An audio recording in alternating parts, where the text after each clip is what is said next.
Hey everyone, welcome to Logan's Mosh Pit. Glad to have you here. Do me a favor and please subscribe if you haven't already. Also consider joining my Patreon page for some cool perks. I'll leave a link in the description. Let's launch into a new episode of Rock and Read. Today we'll read Chapter 7 of Runnin With The Devil, written by Van Halen's manager, Noel Monk. Y'all seem to really like this book, so I decided to give you the next chapter early. Chapter 7 is called Summerfest. Here we go. Let's first give credit where credit is due. While I felt that Marshall Burla was overwhelmingly unsuited for the job, he did execute one exceptionally cool publicity stunt during his brief tenure as the manager of Van Halen. On September 23, 1978, Van Halen participated in a massive one-day music event at Anaheim Stadium known as Summerfest. Not a particularly creative moniker, and not really accurate either since it was no longer technically summer. But in spirit and size, Summerfest was exactly what it purported to be, a long day of music featuring some of the biggest bands of that era, including Van Halen, Black Sabbath, Boston, and future Van Halen frontman Sammy Hagar performing as a solo artist. 9 hours of heavy rock and roll under the blistering California sun. It was flattering enough for Van Halen simply to be a part of this event. Sabbath was Sabbath, as we already knew from months on the road as the band's supporting act. Boston, meanwhile, was among the hottest bands in the world. The group's eponymous debut album, released in the fall of 1976, was filled with shimmering, highly polished and radio-friendly guitar rock and was a staple of FM playlists. Boston was one of the biggest selling debuts in history and yielded multiple hit singles. A second album, Don't Look Back, was released in August 1978. By the time we appeared together at Summerfest, that album had already sold 4 million copies and risen to the top of the Billboard charts. So yeah, Boston was a juggernaut. Compared to Van Halen, Boston's music was light and clean, and much more reliant on dense studio production as live performers. They were not in the same league as Van Halen, but the band did what it did extremely well. I'll give them that. Rather than being content to simply take the stage after Hagar, but before Black Sabbath and Boston and kick ass in the usual manner, someone in the Van Halen camp decided that in order to steal the spotlight on such a big day, something else was required. I was not involved in the original discussion surrounding the event, but it is my understanding that it emanated, as usual, from the twisted and self-promotional mind of David Lee Roth, with considerable input and assistance from Marshall Burla. David has long taken credit for the idea, but as manager of the band, Marshall deserves a pat on the back for organizing the stunt and pulling it off. Here's the way it went down. Van Halen was scheduled to take the stage third, following an unannounced set by Richie Lucia and then Hagar. At roughly 6:30 in the evening, as the stage was being prepared for Van Halen, a low-flying plane rumbled over the stadium. A door opened and out jumped 4 men, one after the other. As the parachutes opened and the skydivers descended earthward, a public address announcer breathlessly revealed their identity. From out of the sky, Van Halen is coming into the stadium. The crowd predictably went bonkers. The parachutists were nothing if not experts at their jobs, and they milked the moment for all it was worth, changing direction several times, delaying the fall as long as possible, and giving the appearance that they would in fact land directly on the stage itself. You half expected them to whip out their instruments on the descent and begin playing.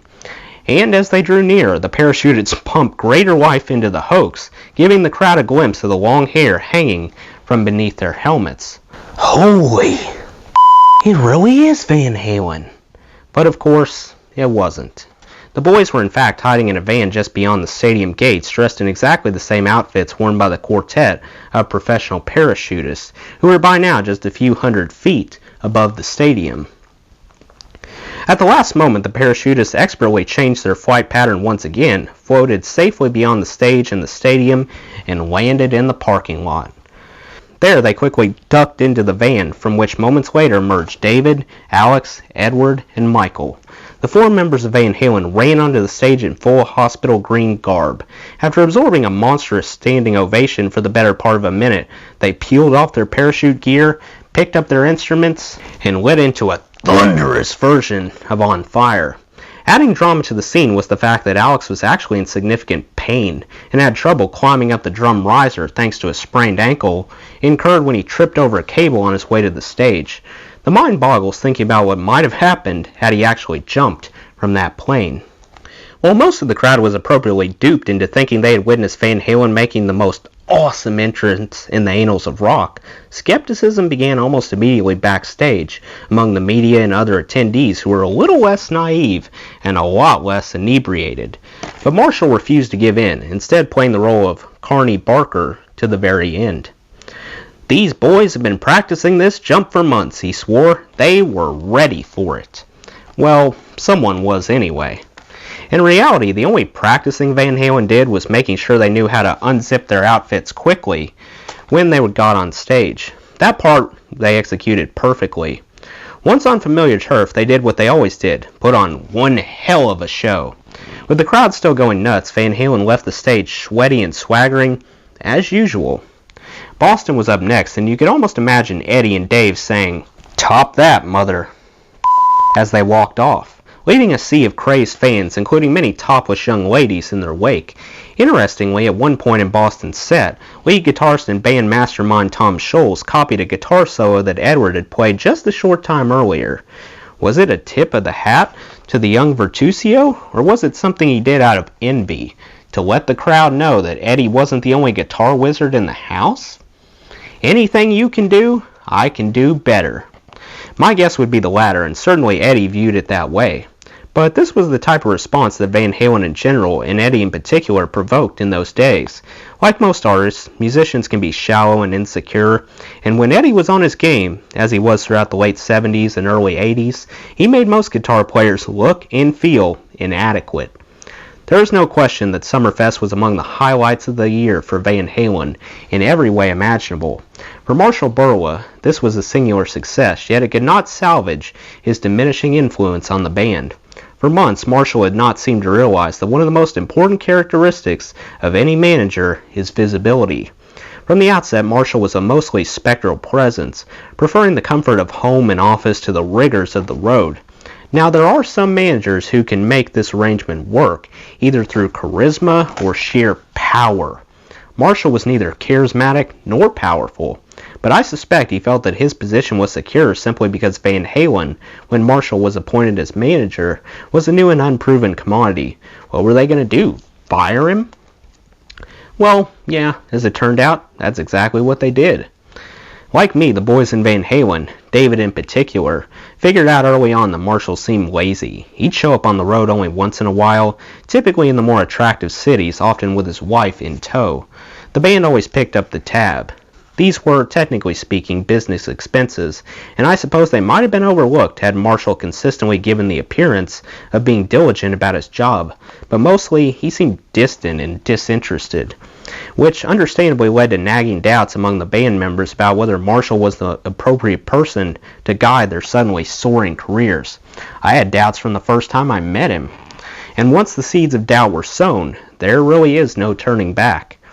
David, as the de facto leader of the band, would frequently consult with me about issues that concerned him, not because we were best friends or anything, but simply because as the road manager, I was always there. I mean, always. Van Halen was my life, and whenever personal issues there might have been between us, not many in the beginning, I gave the band everything I had, in terms of experience, loyalty, energy, and expertise. I never lied, never sugarcoated anything, and I sure as never stole so much as a dime. It was only natural that the band's loyalty eventually shifted away from Marshall and reattached to someone they knew and trusted. That person was me.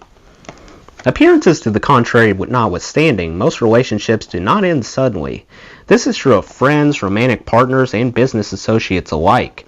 When someone claims to be blindsided, it's usually because they had their eyes closed. In the beginning, David and the others joked frequently about their invisible manager. Then the joking became more caustic. Genuine annoyance crept into the conversation, followed predictably by resentment. Had Van Halen's first album not become a hit, and if the band hadn't broken big while out on the road, these issues might have gone unaddressed. But the guys, though they may have started out as dumb stoners from Pasadena, eventually began to pick up on the vagaries of the business. Despite earning only $750 per show, they were aware of their own mushrooming popularity and the impending clout that would come with it. This led them to question the commitment of those around them. These kids were working their asses off, grinding through the most demanding and exhausting tour I had ever seen, and they hardly complained at all. They just wanted to play music and get up. In return, they wanted only to know that eventually they would be appropriately compensated and that someone was looking out for their best interests. Although Marshall didn't realize it at the time, the beginning of the end had come in late June of 1978 at the conclusion of a 2-week tour of Japan. Then as now, Japan was a breathtakingly expensive country in which to do business. Van Halen had toured only in the United States and Europe by this point, so the boys suffered from both culture shock and sticker shock during that visit. We'd go out to dinner and they would laugh hysterically at menus offering $100 steaks. I don't think it was until that trip that the band began to finally understand who was paying for all this. I tried repeatedly to explain to them that everything came out of their pockets. Food, liquor, hotel rooms, everything. For months, though, they labored under the illusion that Warner Brothers was picking up the tab, which they were, but the label had every right to reimburse itself out of the band's earnings. The boys preferred not to think about this, which is pretty typical of young musicians living the rock and roll road life. Eventually, though, after enough tickets and albums had been sold, they start to ask questions like, if our album has sold 1 million copies, then how come I'm only making $100 a week? These are the type of questions an artist is supposed to ask his manager, but if the manager is back in LA while the artist is out on the road working, well, resentment can build. It doesn't help when the manager shows up in Japan with his wife at the end of the tour, then invites the band and crew to a big celebratory dinner, without informing them that for this too, they'd be picking up the tab. Marshall made a big deal out of showing his appreciation for the work Van Halen had put in, and for the rewards being reaped by the label. I got the impression that the dinner was his treat. There must have been between 15 and 20 people in our party that night, and we ate and drank up a storm. Frankly, at the time, I was impressed by Marshall's generosity. I thought perhaps I had judged him unfairly. If he was willing to dig into his wallet and pay for a party of this magnitude, then maybe he wasn't quite as lazy or unethical as I had thought. The next morning, however, as we checked out of the hotel and prepared for our trip back to the States, I collected all the necessary paperwork and distributed it accordingly. Among the bills was a receipt for several $1,000s for the previous night's dinner. I pulled it from the stack and walked over to Marshall. "Here you go," I said. Marshall gave me a quizzical look. His hands remained by his sides. "What is it?" he asked. "Dinner bill from last night." "Oh, yeah," Marshall said, feigning surprise. "Just put it with the rest of the band's stuff. Turn it all in when you get back." I was almost too stunned to speak. That son of a had no intention of paying for the party. He was just putting on a show. "Marshall, I was under the impression that you were taking everyone out as a show of appreciation." There was a long pause. Finally, Marshall said, "I did take everyone out. Now just put the bill with the other expenses." "You're kidding me," I said. Marshall stiffened. He leaned in closer. "No, I'm not kidding. Just put it with everything else, okay?" What could I say? He was the manager, and I was merely the road manager. I complied, but in that moment, Marshall's reputation was solidified in my eyes as an utter piece of... And before long, the guys in the band would view him the same way. On the trip home, David asked offhandedly how much Marshall had spent on our celebratory dinner. There was something in the way he asked the question that indicated suspicion. I think David wanted to believe that Marshall had done something nice, but he was by now becoming wise to the ways of the industry.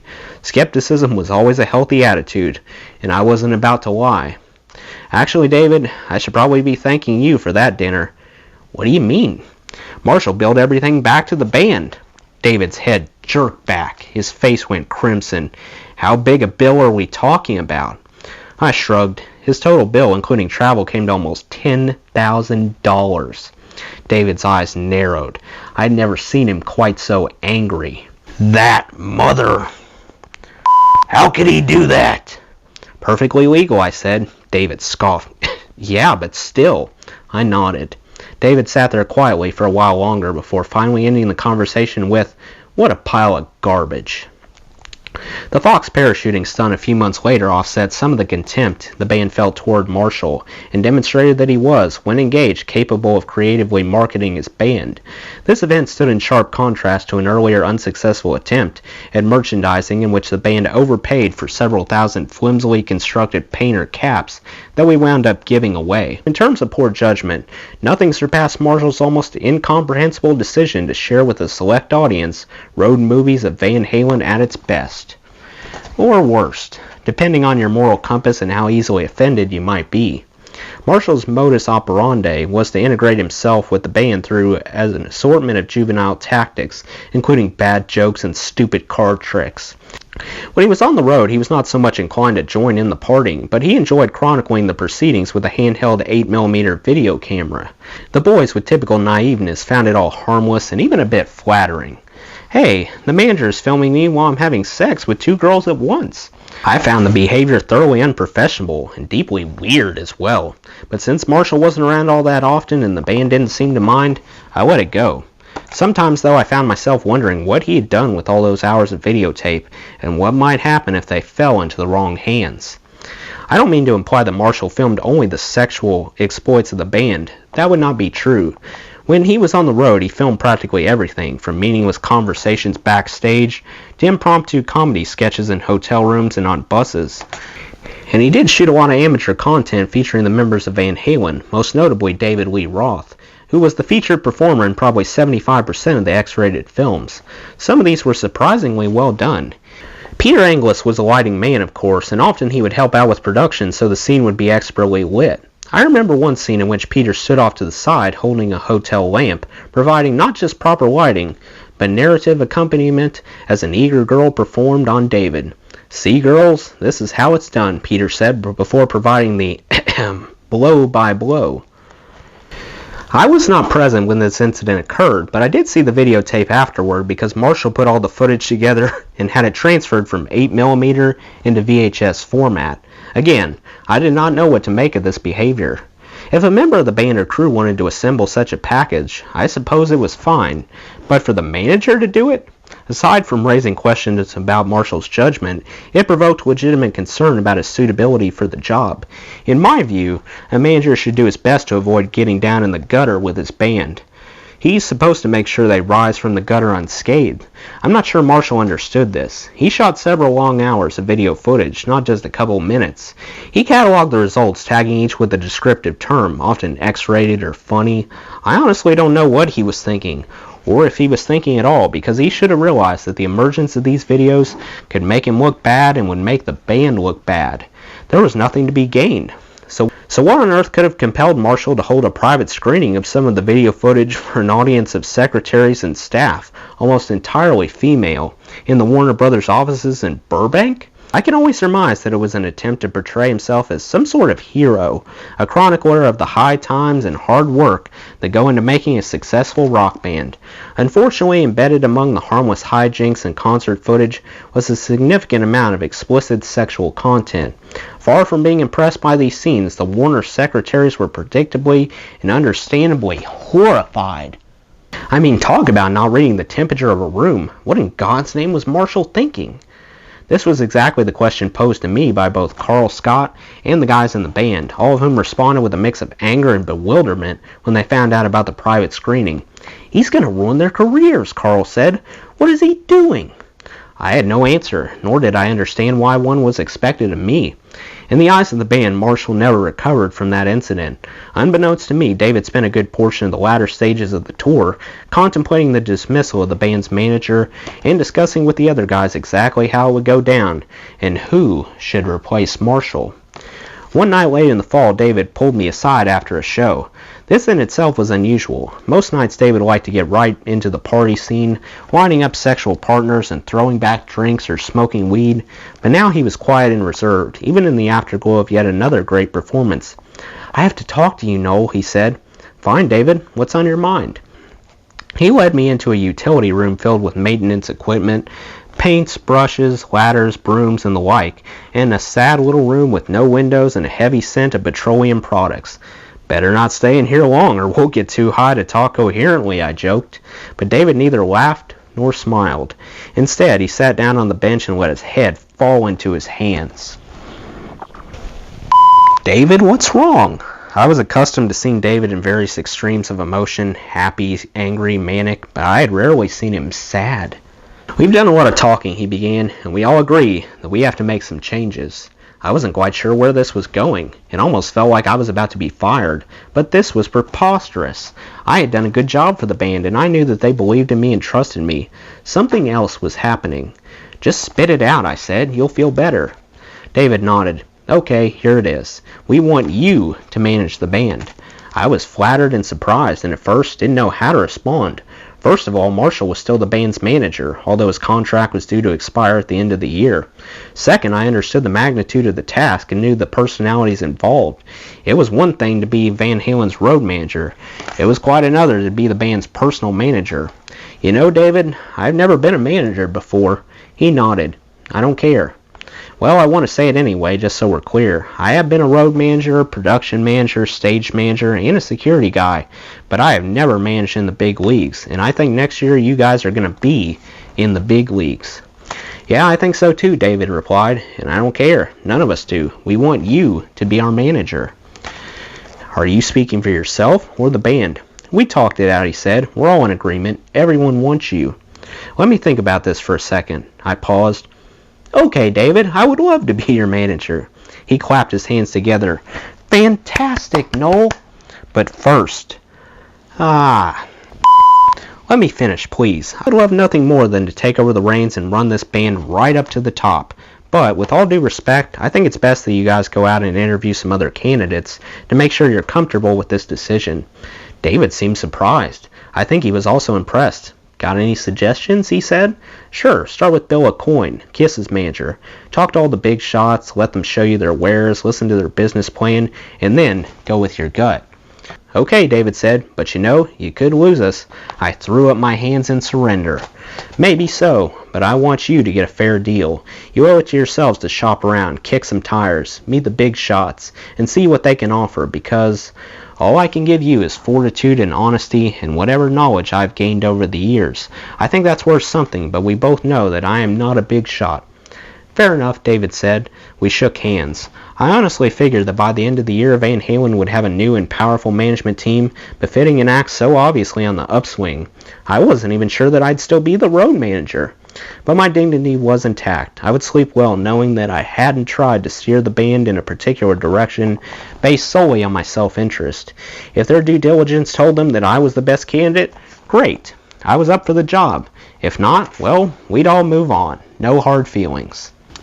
Van Halen finished its tour in early December. Once off the road, the boys were left with considerable time on their hands, which was devoted to primarily prepare to record a new album and interview candidates for the job of manager, a process that galvanized the band in that it naturally included much discussion about why they needed a new manager in the first place. For all that his absence on the tour and his professional judgment were questionable, the deal-breaker, as it often is in matters of business, was actually the discovery that Van Halen owed more than $1 million to Warner Brothers for reimbursement of expenses. Again, let's be clear, there's nothing illegal about any of this, and it could certainly be argued that David and the boys should have been paying closer attention. Nevertheless, they were pissed off. To them, and I felt the same way, the bill represented at the very least a breach of trust. So in addition to methodically going about finding a suitable replacement for Marshall, they also decided to get even. And just so you know where my allegiance stood, I helped them do it. When the bill came due and David discovered the staggering sum that would have to be repaid to Warner Brothers, he was enraged. Besides the pittance they were making per show, album royalties had not begun pouring in, and even when they did, the deal Van Halen had struck with the label was so bad it failed to alleviate the sting of $1 million debt. We have to do something about this, David kept saying. We can't just let them get away with it. I figured that since the guys had already decided that Marshall was going to be replaced, although they hadn't told him yet, there was no point in getting in a pissing war. But David wanted to exact a pound of flesh. Failing that, he suggested retrieving from Marshall's office everything that could be construed as belonging to Van Halen. I knew this was risky, but what the... I disliked Marshall at least as much as the guys in the band did, and they were right to feel aggrieved. Plus, it sounded like fun.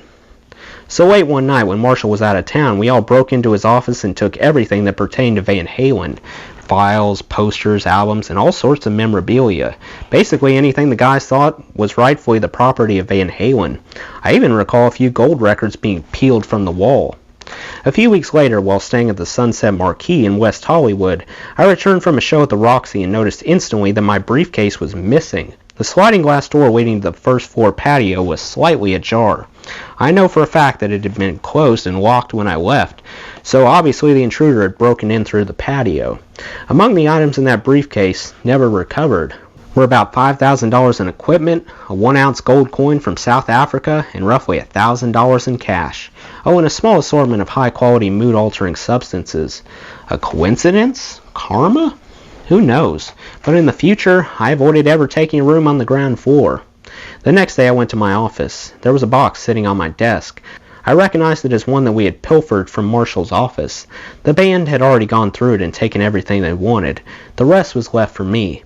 But I felt weird about it now, especially in light of recent events, so I simply picked up the box without checking the contents and stuffed it in the bottom of a closet. As often happens with items stashed away in this manner, some time passed before I even remembered it was there. Must have been around 1981, I would guess. I was cleaning up my office and found the box buried beneath a pile of in the back of the closet. Curious, I pulled it out and began rummaging through the contents. Among the items, folded multiple times, was a poster of Jimi Hendrix playing his guitar. I had never seen this particular image before. More importantly, I had never seen the logo that accompanied the image. The initials JH in large letters with sharp angles, almost like lightning bolts.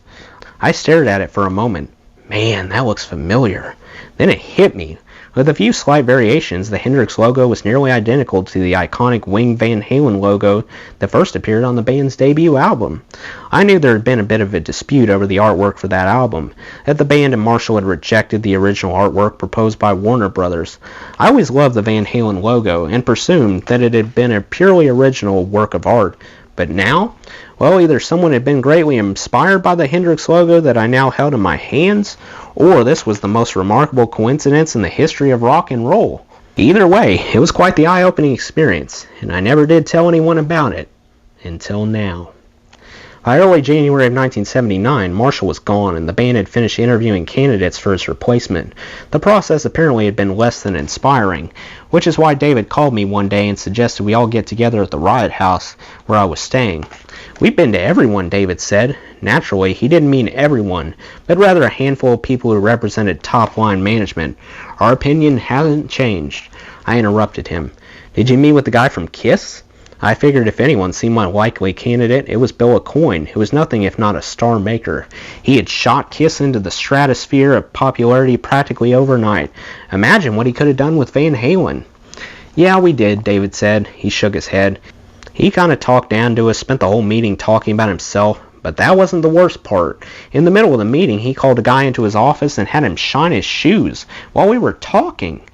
I guess he was trying to show you what a big and powerful man he is, I said. Well, it didn't work, David said with a laugh. Then he proceeded to tell me about some other managers they had interviewed, and how they all basically just recited their resumes and offered nothing in the way of a practical plan for taking Van Halen to the proverbial next level. So, David said, looking around the room at his bandmates, here's the thing, Noel. We've come to the conclusion that we would like you to be our manager. All of you, I said, looking first at Edward, then Alex, then Michael. They all nodded. Okay, I'll give it a shot. I'd like to say that after nearly 2 decades in the business and after a year on the road with the boys, I knew what I was getting into, but that wouldn't be quite true. It was, in every way, more than I had envisioned. More work, more fun, and ultimately more pain. But in that moment, as we stood in the middle of the room and shook hands, I saw and felt only the limitless potential of friendship and the transformative power of music. Well, that's the end of Chapter 7. Let me know what you thought of Chapter 7 in the comments below. Before I go, I want to give a special shout out to my supporters on Patreon, Matt and Stacy from Canada. That does it for today's video, guys. I hope you enjoyed. Make sure to like, comment, and subscribe if you haven't already. I really appreciate the support. I'll see you next time. Till then, rock on.